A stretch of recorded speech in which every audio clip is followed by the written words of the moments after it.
All right. How's everybody doing? All right, man. Good to see you. As we get started today, for us, as you know, competition Wednesday, and for us, big emphasis on third down. Both sides going against one another to try to emphasize some things. So, been a good morning so far. Prep-wise, Tennessee, they're a tough team, and we're definitely expecting their best. And as it gets to it, it's finally December football on Sunday, so December 1st, and we're absolutely fired up about that. So let's get rocking with you guys today and get ready for the game. I want to start with something new. Marshawn Lattimore.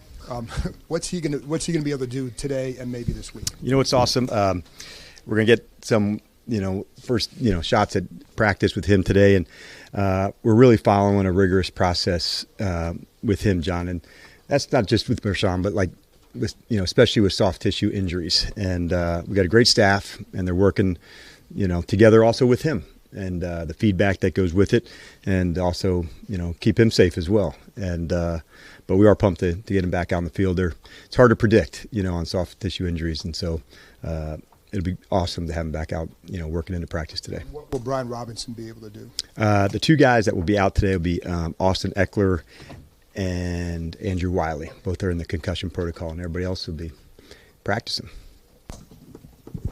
at some level. With Austin, obviously concussions are a scary thing. He's had 2 this year. What's your view of that in terms of just in general for any player when you have 2 in the same season, getting them back out there quickly at all? How do you kind of view that? You really you follow what the medical advice is and how that goes. So the protocols are there, and they're rigorous for a reason, to protect the players and keep them safe. And so just on a case-by-case basis, and we'll follow that all the way through. And so it's awesome to see him, doing obviously much better from Sunday, because it's a scary thing for him, teammates, everybody, going through it. So it's excellent to see him doing better. Like I said, him and Andrew are both working through the concussion protocol, and, we'll give you updates as it goes. And with the, I guess, the kicking situation, I guess one was with Austin Cyber. What was the reason to put him on IR beyond the obvious? I guess he's hurt. But then secondly, with regards to the kickoffs, you said the other day it's not that easy to get touchbacks or kick it out of the end zone. But you guys are like pretty much at the bottom of the league at that. I'm just wondering how much is that the strategy versus not his bag? Sure. Let's start at the top first. And so regarding the injury, so Austin reported the injury on Monday, Ben, and he was evaluated, and he's got a groin injury, which is different than what he had previously. And so that'll knock him out for a few weeks. So that was the decision to put him onto IR. And then as far as like kicking and kicking off and that, like we do love the cover kick. So there is times when you say, okay, I want to knock it out of the end zone or do that and, create a touchback.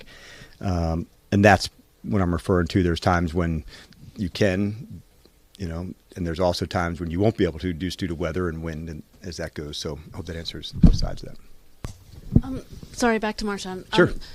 As from a coaching perspective, not necessarily health perspective, are there certain things you need to see from him since he is a veteran to feel comfortable to put him into the game once he is healthy? Just the practice reps and getting into the flow. I think that would be the one, Nikki, for him. The communication in the system, all those are the things he's already done in the walkthrough. So about getting comfortable and just really the confidence in it. And so, like I said, that's why going through the process with the medical staff and his engagement in that too, because that's part of our protecting the team is also the player and making sure that he's safe and when he is ready to go, that no limitations on that. This might be a dumb question, but there's been much to do outside the building about where Terry McLaurin lines up, if he's primarily on the left or if he's moved around. Does that matter? I'm curious what your thoughts are from a defensive perspective too. Does that matter really? It can for sure. It's there's no dumb questions here. No, I'm just as I was going into it, it does matter on certain plays and concepts to go. Certain teams it matters more than others if they're the primary part of where you're going to go. Years back, the Colts were pretty good and they just played left and right, but that's all they always did. And that was effective, with Reggie and Marvin and how they utilized those guys. So I would say it's a little bit specific to the club, Nikki. And the reason I say that is you can be left and right like Coach Moore did, utilizing those guys, and you can in breaks from the same location to the same side to catch the same pass all the time. So you could make cases for that, as well as moving people into different locations. So I think the long-winded answer is probably there's a combination that works, for both. When it comes to improving the run game, is that a play calling thing, a toughness thing, a schematic thing? What do you think goes into that? Well, I'd say number one, winning performances in all parts are what we're wanting in the run game, the passing game, and we want execution, we want play style, all of that.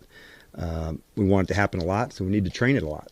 And so that's what today is about, being out at practice and going through the things that we need to, lines of scrimmage. I'd love to say there's one thing, that any team is working on. That's not how it goes, Sam. There's a lot. There's no shortcuts to it.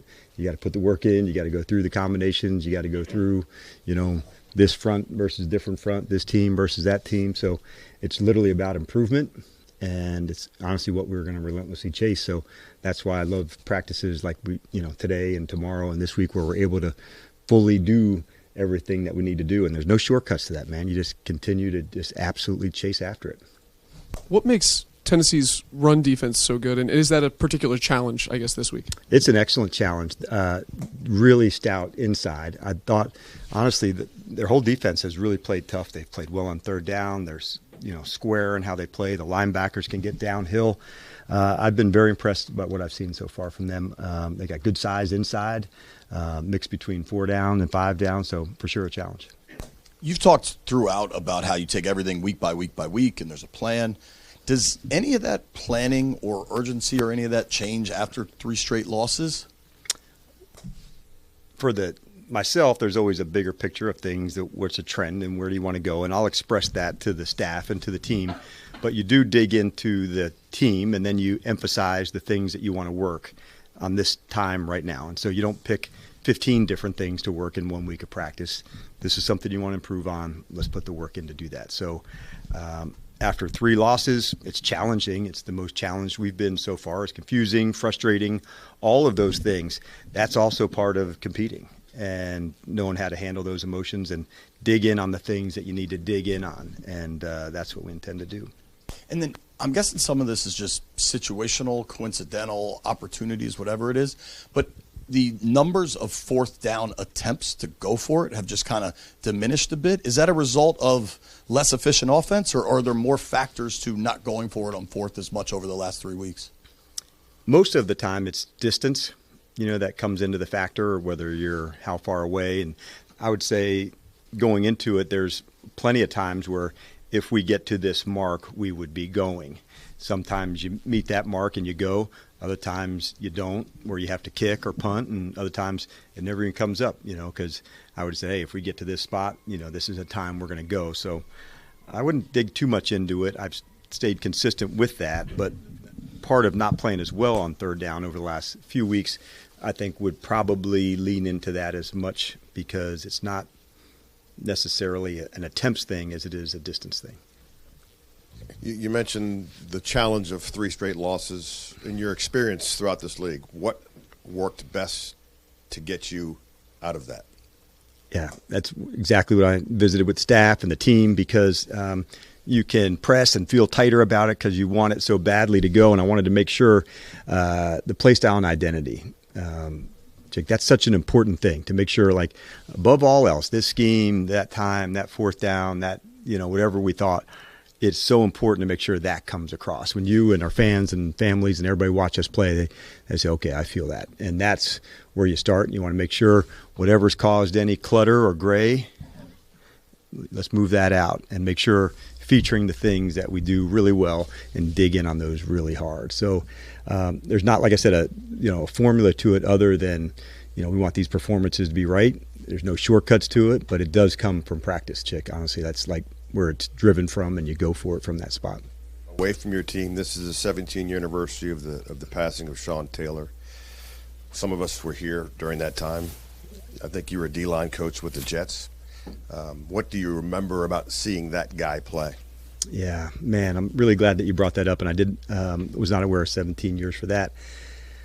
A presence, I think, is one of the first things that you think about, even from, entering into what a defender can be and look like, and the impact that a ball player can make on a team and the energy that they can provide. And so that's the first thing, kind of gives me chills just on my arms right now thinking about what presence can mean to a team and to a group. And Sean, had that in abundance.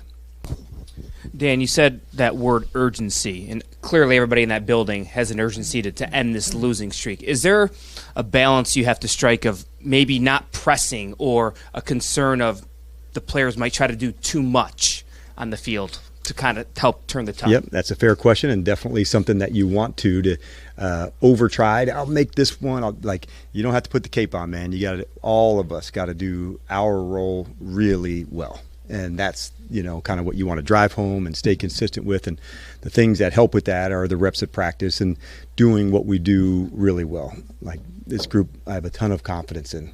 I know what they stand for and how hard they work. And that part will come and our play style will come. And so there's just zero doubt about it in my mind. I love what they stand for and their fight. And so we've got to make sure we can execute and play like we are capable of in all three phases, and we'll like the results.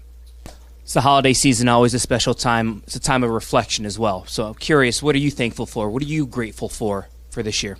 A lot, honestly. And being here, with this group at this time in my life is I have a lot of gratitude for, because those moments that you get to share in a locker room, a meeting room, on the field, already in a short time, we've built a really strong bond. And so for me to have all these new relationships from February to now has been really cool, and I love seeing those grow and get even stronger as we're hitting it. So having this chance to be here in this city with this team, number one.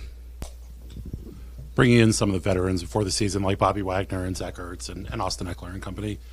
Part of it, I'm sure, was to bring some experience to the locker room, and as you go through this tough stretch here, how have you seen that presence kind of manifest itself?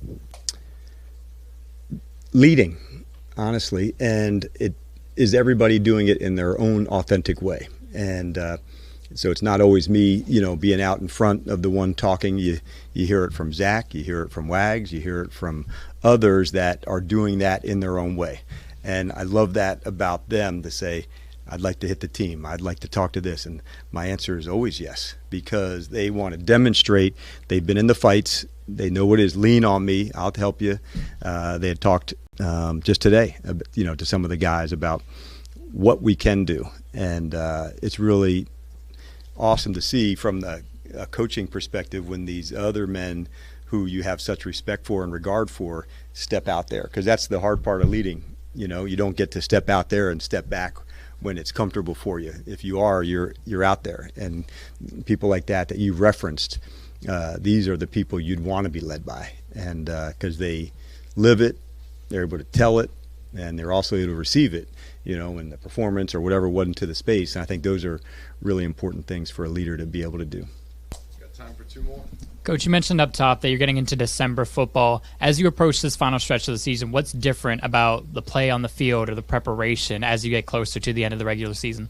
The play on the field, number of things. Well, there's as you're going closer, now you're inching towards, where you're wanting to get to. So it's different from, at the start, you're getting closer to base camp when you get to December, and you're now ready to go take your shots and go for it. And it's cold weather football, and it's just awesome, man, to go through it. And so it's not different, but it is exciting. And all of the work and all the stuff you gear towards playing well in December and in January and into February. But if you don't acknowledge the work that you have to put in to get there, you'll kind of just, be there. So you got to keep digging and going and not rely on or stay the status quo. You push, you go, you grind for it. And I think that's what's like the fun part of competing. Last one. Hey, Coach. Early on when you all came together as a staff, you talked a lot about a collaborative approach to decision making. So now that you all are into the season, can you share a few examples of what that looks like? Trying to think where that would come across, because some of it right now might be, offensively or defensively or special teams related on it. It's probably the complementary football, Candy. I think that's one of the things that we spend a lot of time on, especially on Friday as the week's coming to an end, of how are we going to go win this moment, this game, to get a 4-minute stop, make them to punt, to go. And so that collaboration amongst the team is a big deal. And I love when you and I on the sideline see the kick happen, the energy that takes place going from offense to defense or vice versa. And so that's where I see this collaboration. We've all seen teams where each of the units might be a country unto themselves. And so the best of the best, you feel it just blending. And so that's one of the things that I like about this team, is that collaboration that they have together. They're willing to give information to each other across the ball. Like, you can tell they're truly down for the cause and one another. So that would be my best example. All right, have a good one. Happy Thanksgiving, dude. Happy Thanksgiving.